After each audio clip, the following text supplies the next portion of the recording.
Hey, good morning, guys. Welcome back to the channel. We are out here dreary morning getting started on today's project, which is cutting in power. North Country off grid is going to be North Country on grid for just a little bit. So here's what we've got going on, guys, up here next to the pad that we are building out, next to my giant pile of cedar trees. Right here is where our transformer is going in, back down the hill, coming back down the driveway this way. We got to shoot power through there in a semi-straight line. Power guy said it needs to be fairly straight, but it's okay if I curve it if I need to watch out for some big trees, or if I don't just want to have a straight shot going straight through the trees, which creates a big window. So as you can see behind me, it creates a big window. So we have all these trees here, which we're mostly leaving up. These trees provide privacy. Taking an excavator through there creates a window. So I started digging this the other day. We had finished up with the part of the top that I was working on. We finished up with what we wanted to get done, and I said, well, let's go down here and clear some stuff for the power. Let's see what we can do. So Deegan's coming through. He's cutting everything in front of me, creating a lane.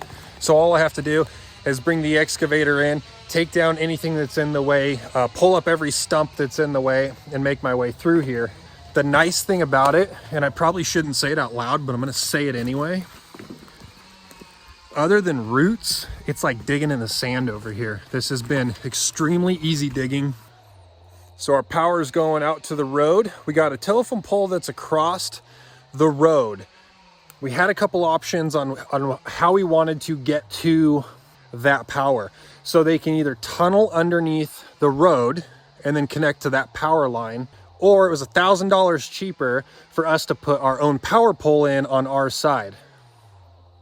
It doesn't matter to me either way, so I'm going to save the $1,000.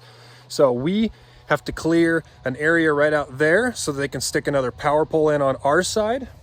I'm digging my trench. It needs to be a minimum of 3 feet. We're exceeding that. I dug this stuff like 2 days ago, and as it goes when you're digging a trench, anytime you dig a trench, stuff's gonna fall in. So I wanted to go beyond 3 feet so that we're not having to re-dig a bunch of stuff afterwards. And as you can see, there's a couple of little cave-ins there. So turning back around, I'll just keep spinning in the woods till we all fall down.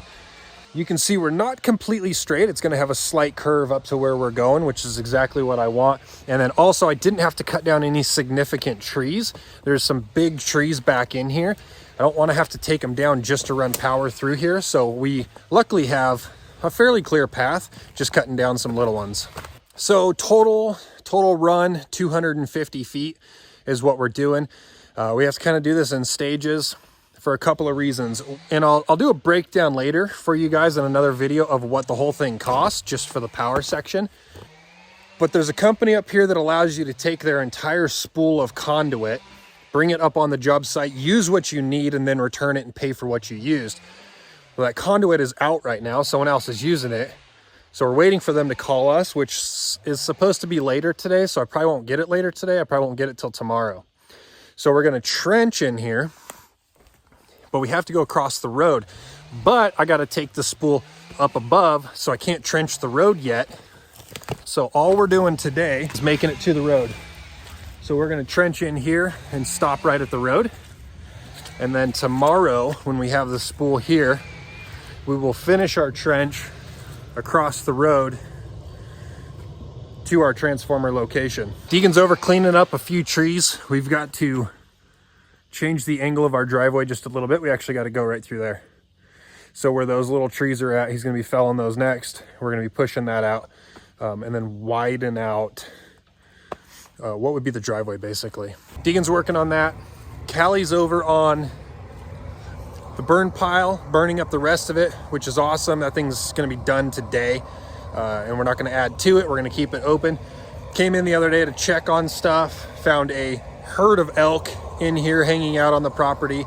They're all over the property, which is a really cool bonus. We've seen them a number of times. Every time I've come in here, there's fresh tracks coming up this new driveway. They apparently like it. And then of course, with all the fresh cut trees, they're in here eating. But we like having the elk right on the property. That's pretty cool. All right, guys, we're gonna jump in the excavator and get started. Like I said, we're gonna make it to the road today, and then that's gonna be it for that project, and we're gonna jump off onto something else. Should only take me about an hour, I'm thinking.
Hey, what is up, guys?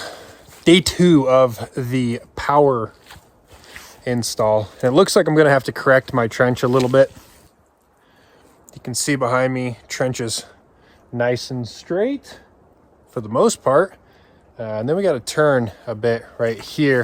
And I was thinking when I was down there digging that I had a good line. It's looking like we're gonna have to adjust that a little bit, which is fine.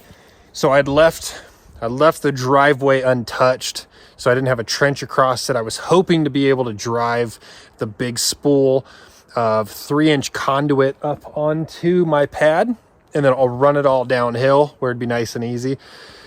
It rained last night, and so the driveway is just too muddy, and I don't want to get it stuck in the driveway, so we're going to park it down at the bottom and pull it up the hill. Why not make it a little bit harder? But we want a fairly straight line. We don't want a zigzag or an S-curve in this thing. So we're going to adjust a little bit and re-dig right here. But here's where we are looking to end up. Right here, we will stub up right there at our box and get this stuff ran. So I'm going to do a little bit of digging. Deegan's down in the trench. He's down in the trench kind of cleaning up the stuff that had fallen in the trench. I would say, judging by where Deegan's at in the trench, we probably have a nice little 4-foot ditch going, and we need to be below 3, so that works out perfect. Okay, so you can see where my trench is here. This line right here is probably where we're going to come up the hill. So we're gonna adjust.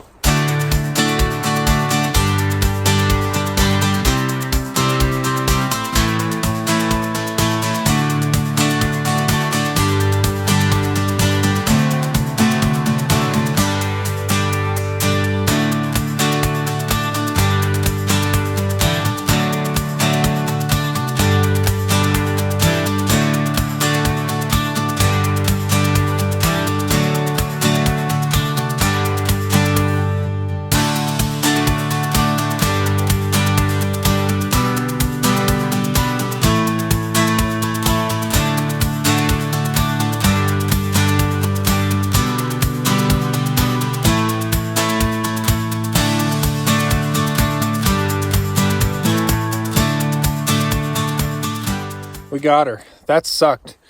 That was a lot more difficult than I thought it was going to be. It took us about 2 hours to run this thing up here. We've got the excavator right here, but it did not help us until the last 50 feet because I could not get it down in to where I trenched. So we went straight caveman on it. Then the problem is down at the bottom, the conduit was binding up in the spool, locking it tight. We'd then have to rewind it. We'd have to unwind it. We'd have to pull stuff. It was ridiculous. Anyway, we got it up here finally. We are where we need to be at the transformer. Most of all of this is dug. We have to go back through and just hit any high spots with the shovel there. That was the last of where the excavator didn't want to reach. So get that stuff knocked down, make sure we're all under 3 feet. We need to attach this 90-degree sweep. So we stopped and got two of these big sweeps right here. One for each end. So we'll get this piece of conduit to go all the way down, glue it to our sweep. Our sweep is going to be pretty much flush with the ground there. I'll run it a little bit high, that way they can always trim it if need be. But it's a 3-foot sweep, so basically it's going to sit on the dirt, and then where it comes through is right at our 3-foot minimum, right there at the transfer box. All right, guys, there is our stub up, our 90-degree, coming off of our pipe, turning the corner, coming up. Boom. So now we're going to head down all the way to the end. Do the same thing on the other one, and then we'll work to fill in our trench, but we can't just fill it all the way in with dirt. We got to fill it up about halfway, and then we got to put some caution ribbon on another couple layers of dirt, right? So the caution ribbon is for in the future, if you get to digging, you hopefully hit that ribbon and say, oh, there's something down here, instead of digging all the way down, finding your power and ripping it out, and then having to redo all of this or get it fixed anyhow. So we got the propane tank. We just hit our fitting down here with some heat. It's cold out today. All the plastic's cold. It's tight. So warmed it up a little bit so that we could get it in. That's pretty much it. It's pretty easy. Any idiot can do this job.